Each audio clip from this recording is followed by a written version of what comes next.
And he's like, why don't you try it first? And he was not very supportive. How many of you guys have an unsupportive spouse that you join the business and they're not very, supportive of you getting in this industry? Anybody? Give me a show of hands. You're sitting next to them right now. I'm nudging at them like, that's you. He's talking about you right now. And I was that guy. I was the guy that my wife also started in 1994, and I was that unsupportive spouse. She came and recruited me in 1995. But in this instance, the wife got started in the business, told the husband a month later, you should come and check this thing out. He came and checked it out, and the two of them have been extraordinary in the business. The second person I'm going to bring up, and that person, by the way, is Shane and Cecilia Hipps, Hipps. And then we have another extraordinary person. He was the MVP of the SMB category last week, Vancouver, Canada. He was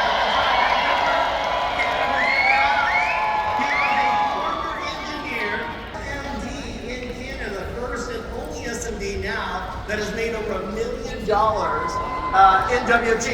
And he's got an extraordinary team. He is a force of nature. Without any further ado, ladies and gentlemen, please welcome Shane and Cecilia Hipps. Grateful, and I just want to extend you my love and blessings and say, make the most of this because we are here for you guys. God bless everybody.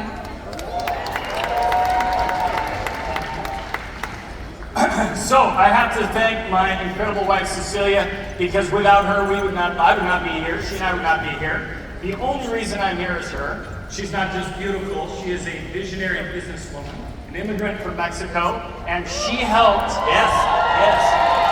she helped this gringo see something that I couldn't see. I don't know if you can tell, but that's what I am. That's what she tells me anyway, I believe her. So, now, I also want to thank John Shin, Matt Shin, the entire Shin family for their guidance, their mentorship, their friendship, their support. We wouldn't be here without them either, so thank you to them. Now, a lot of people had asked us, how did we do what we did? How did we achieve what we did? This is my first convention. I've been in business a year and a half-ish, and this is Cecilia's second convention. And so I'm going to share that with you today. And the place that I need to start is on a canoe trip that I took when I was in 9th grade. And this is the crew that I was with, and I want to zoom in there. That's Seppo. He's a Finnish Red Beret, Special Forces. He was our guide, and he was just a hoot. I mean, look at his smile. He's so happy. Anyway, and that's me down, lower corner there. I had a tiger. I looked tough, but believe it or not, I wasn't. I got blisters from my socks, not my boots, my socks. So that's kind of what we're dealing with. And this is us we hit a beaver dam, we'd have to haul all of our stuff over, and then what would happen is often and then there's Seppo just having a great time, letting his hair down, really friendly guy, mostly terrifying. And so what would happen is we would come to what's called a portage. Any Canadians here? Okay, so the portage, we were 200 miles north of the border in Canada. And you'd have to haul all of your things from one river or lake to another river or lake over a mile of very dense bush in the northern Canada forest. And so what I would do is I reach in, first portage we got there, I reached in and I grabbed a Duluth pack, put it on my back. It looks just like that, and I felt exactly like he looks. And so these leather straps are digging into my shoulders, and I'm walking. And I'm walking along and I'm trudging my way through and I'm sweating and it's getting heavier and harder. And I finally get to the point where I give out. Nothing. Bag falls off 100 yards into a mile-long portage. And I sit down on the ground and I contemplate my life choices. And I wonder things like, what are bears' respect weakness? And that would be amazing.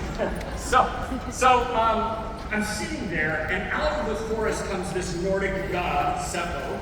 He's carrying a 100-pound canoe on his head with a Duluth pack on the front and one on the back, and he's not even breathing heavy. And he takes one look at me, and he says, why aren't you using your top line? He sounds like Schwarzenegger. It's a terrible impression, but that's what he sounds like. And I go, my what? He goes, your top line. And I go, I don't know what that is. Sounds personal and private. I don't know what you're talking about. And so he walks around behind me and he reaches into my bag and he pulls out a little leather strap that looks like this. And I'm thinking his solution is to strangle me. Maybe death killed the weak link, right? It's a good good idea. I'm not for it, but he thinks it's great. And then he begins to attach that strap to the bag in a very specific way. And he puts the strap over my forehead like that.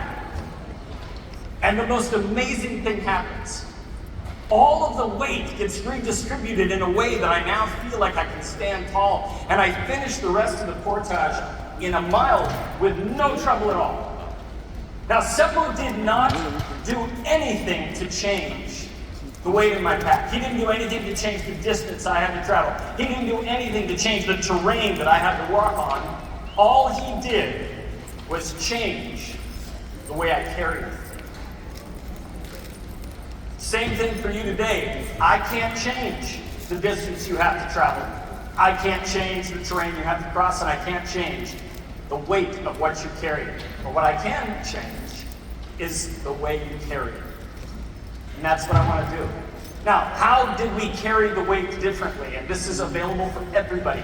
I don't care what your excuses have been. Everybody can do what I'm about to say. Now, everybody likes to talk about mindset. I like mindset. I'm a former pastor. When I'm not doing this, I also do executive coaching. So I'm a guy who likes mindset. I care about it. But I will tell you right now, there is nothing more powerful in the world than what I call heart set. Heart set and mindset are different things. They're both important, they're related, but they're different. If mindset is the ignition, heart set is the engine. If mindset is the spark, heart set is the flame. And if mindset is trudging your way through the forest with a duluth pack, heart set is when you install the tump line on your forehead and everything gets lighter. So what is heart set? What do I mean? Well, this is physics now, not woo-woo spiritual. This is physics. They've actually measured the electromagnetic field of the heart, and it is actually 5,000 times greater than the electromagnetic field of the brain. And the most amazing thing about this, it looks like this. It's toroidal in nature, and if you could see it, that's what it would look like. And what they found is, when you have feelings like joy and hope and abundance and gratitude, that field expands, it gets bigger. Your energy gets bigger. And when you feel fear and envy and doubt and scarcity, that field gets smaller. It's a big magnet. And that magnet, electromagnet field, draws things to you and repels things. And so when the field is big and it's full of that love, that gratitude, those elevated feelings, what starts to happen is magic. So you're going to hear, you have the option of doing a mindset-only way to do things. There's going to be a lot of effort, a lot of time, a lot of skill, a lot of blood, sweat, and tears. Be my guest, it works. But there's another way. The other way is heart set. And with heart set, what happens is magic. Things unfold that you don't think are possible. And this is what my wife and I did every single day. We practiced cultivating and activating a heart set of abundance, of gratitude, of feeling the thing that we wished we had, but already having it now. See, the moment you want something is the moment it's separate from you. You have to activate the feeling in you for it to come to you naturally, effortlessly, and magically. See, you have to remember that a magnet doesn't exert itself to attract, right? It's its nature. It simply draws things to itself. And the same is true with the right heart set. It attracts without effort. So I'm telling you now, there's no way we could have achieved what we achieved without this. It wasn't, I'm not smart enough to do this. There was not enough hours in the day. There wasn't enough context. There wasn't enough connections to do this. What happens is, as you bathe in this beautiful experience, the world around you becomes magical, flow, effortless, allowing. And things you never dreamed were possible become possible. And many of you in this room know this story. I'm not the only one. You with me? Okay. So, I have to tell you this. When you have the right heart set, it creates an incredible chain reaction. And Cecilia, a year ago, sitting in this auditorium in the back, she said to herself, I can feel it, we're going to be on the stage next year. And every day, we practice that heart set. And here we are today, standing on that stage. There was a whole series of things that had to happen that were out of our control for that to become true. So I want to play now a video for you. And I want you to watch these dominoes as they fall. And there's a